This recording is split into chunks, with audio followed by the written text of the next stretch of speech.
स्वराजीत, आपसे पूछना चाहूँगी, नूपुर के सेशन में भी मैंने देखा राजनीति पर बात कर रहे थे, लेकिन काफ़ी बातें हमारे लॉज और जुडिशरी पर हुई। और जिस तरह की प्रॉब्लम्स हमारे समाज में हमारे जुडिशल ढांचे के लचर होने की वजह से हो रही हैं, वो हम इमेजिन भी नहीं कर सकते। Whether it is family, whether it is our cultural values, मतलब सब चीज़ों की बहुत बड़ी खिचड़ी बन गई है।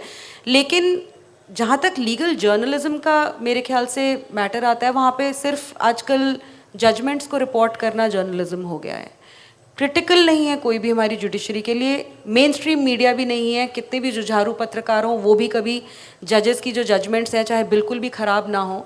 एक एग्जाम्पल नुपुर शर्मा का लिया गया पिछले वाले सेशन में भी, कि उनको किस तरह से ब्लेम कर दिया गया। ये इतना ज़्यादा जर्नलिस्ट में जुडिशरी को क्रिटिसाइज करने का डर क्यों है अजीत, और आप इस डर से कैसे ओवरकम करते हैं?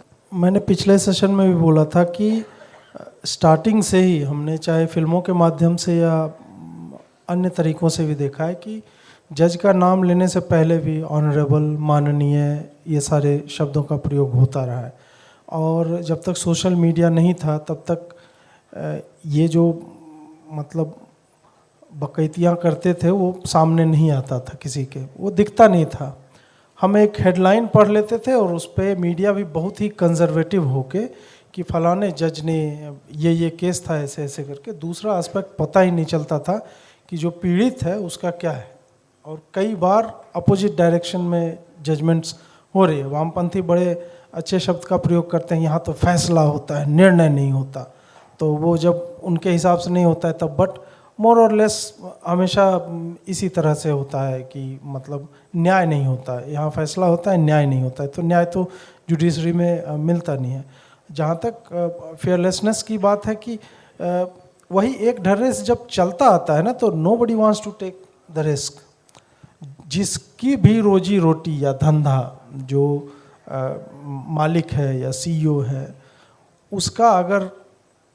उसको अगर पता है कि यार हम बोलेंगे तो कोई रैंडम वकील, मेरे ऊपर पहला कंटेम्प्ट का केस कहाँ से आया पता है? अटॉर्नी जनरल वेणुगोपाल को एक फर्स्ट ईयर की लॉ की छात्रा ने पत्र लिखा, लॉयर भी नहीं, लॉ पढ़ने वाली छात्रा ने। सोचिए उसको क्या पता होगा यार कंटेम्प्ट क्या होता है। उसको लगा कि अरे ऐसे कैसे बोल देगा, न्यायाधीश के ऊपर उसके आलोचना कैसे कर सकता है, क्रिटिसिज्म कैसे करता है, गरिमा गिराई, इस तरह की शब्दावली। तो आप सोचिए कि वहाँ से लिया, और 92 साल का था वो बुढ़ा अटॉर्नी जनरल वेणुगोपाल। आप सोचिए 60 साल में कोई भी व्यक्ति रिटायर कर जाता है, उसके बाद 32 वर्ष वो आदमी पानी और पेशाब में मुझे लगता है फ़र्क नहीं कर पाता होगा। और ऐसे लोग जो है बोल रहे हैं कि नहीं नहीं चलाओ, कंटेम्प्ट चलाओ, क्रिमिनल कंटेम्प्ट चलाओ। जिस व्यक्ति को हिंदी समझ में नहीं आती है, देखिए सटायर जो होता है बहुत ही नुआंस्ड होता है, वो हर व्यक्ति को एक तो सटायर समझ में नहीं आता है, उसमें भी जिसकी फर्स्ट लैंग्वेज हिंदी नहीं है वो हिंदी का कटाक्ष कैसे समझ जाएगा? तो नहीं समझेगा। और उसके बाद वो व्यक्ति इस बात का संज्ञान लेता है कि नहीं मैंने ट्रांसलेट करवाया। आप सोचिए सटायर को ट्रांसलेट करवाया। तो मुझे भी लगता है कि मुझे इंग्लिश में भी ट्रांसलेट करके अपना चलाना चाहिए, कुछ कमाई तो उधर से भी हो जाएगी। Satire doesn't work that way. और वैसे करके ये करते हैं। तो जब एक आदमी पे इस तरह का आता है, जब एक रैंडम जो इंडिविजुअल लेवल पे स्वतंत्र पत्रकारिता कर रहा है अजीत भारती, उसके ऊपर आता है, तो कोई मालिक तो डरेगा ही कि यार मेरा एक दिन के लिए बोल दे कि नहीं तुम्हें जो है खाली चलाना है स्क्रीन ब्लैक करके, कि हम माफ़ी मांगते हैं सुप्रीम कोर्ट से। और इस तरह के एब्सर्ड डिसीजन ही कंटेम्प्ट में आते हैं। उसके मालिक को बुला के बिठा देगा लास्ट बेंच पे कि पूरे दिन की प्रोसीडिंग्स देखो, इस तरह का। तो वो जो भय है ना, अभी तक किसी के ऊपर एक्सरसाइज नहीं हुआ है उसका परिणाम, फिर भी कि क्या हो सकता है। इस कारण से मीडिया कभी रिस्क नहीं लेती। जब ऑर्गेनाइजेशन रिस्क नहीं लेगी तो रिपोर्टर भी रिस्क नहीं लेगा। वो ट्विटर पे खाली बार एंड बेंच में क्या चल रहा है, जस्टिस जोसेफ स्माइल्स। आप सोचिए कि आत्मा मर चुकी होगी उस पत्रकार की जिसने खाली इतना लिख के छोड़ दिया होगा। उसके बाद कोई हम में से उठाता है कि how insensitive that guy can be, और तब जाके हम उस पर कमेंट्रीज करते हैं, वीडियोज बनाते हैं। उसमें भी माननीय जज ने ये कहा, कथित तौर पे ये कहा, इस तरह के शब्द हम डर डर करके प्रयोग करते हैं। तो मेरा जो था, मतलब मुझे कल भी मेरा एक इंटरव्यू मैंने वो विवेक अग्निहोत्री का लिया था, तो उन्होंने मुझसे यही प्रश्न पूछा।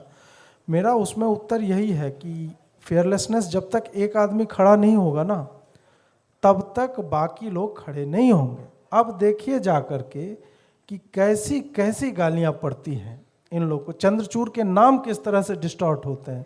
तो मुझे लगता है कि उसका क्रेडिट तो मुझे ले लेना चाहिए, और ये बहुत अच्छी बात है। ये हेल्दी डेमोक्रेसी की निशानी है कि चाहे मोदी हो या चंद्रचूड़ हो, गाली सबको बराबर मात्रा में पड़ती है। कोई एक institution can not absolve itself from criticism कि नहीं नहीं भाई आप हमारा नहीं कर सकते, हाँ हम न्यायपालिका हैं, तो ऐसे तो नहीं चलेगा। तो एक आदमी बोलेगा, दूसरा फिर बोलता है, तीसरा बोलता है। आज नहीं तो 4 साल बाद आप देखिएगा जुडिशियल रिपोर्टिंग का चेहरा बदल जाएगा।